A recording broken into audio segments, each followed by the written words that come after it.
Now, Rory McIlroy has decided to take a break from golf following the heartbreaking end to his US Open campaign. McIlroy threw away a two-shot lead, bogeying 3 of his last 4 holes as he failed to end his decade-long wait for a 5th major win. 10 p.m. last night, McIlroy posted this on X. Yesterday was a tough day, probably the toughest I've had in my nearly 17 years as a professional golfer.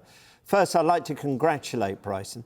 He is a worthy champion and exactly what professional golf needs right now.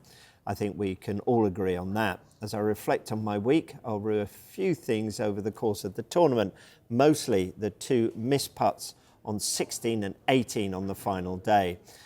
But as I always try to do, I'll look at the positives of the week that far outweigh the negatives. As I said at the start of the tournament, I feel closer to winning my next major championship than I ever have. The one word that I would describe my career as is resilient.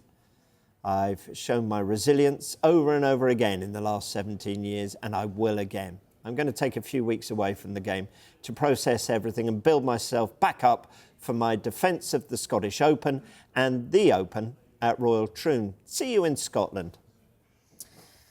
Well, after McIlroy's post on X, his friend and European Ryder Cup teammate Shane Lowry urged people to show compassion.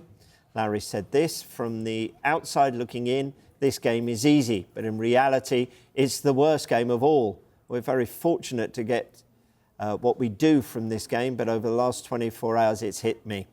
We do it for not only ourselves, but for our family, friends and fans. What Rory has gone through is as tough as it gets in our game, but I'd like to encourage people, if anything else, be kind."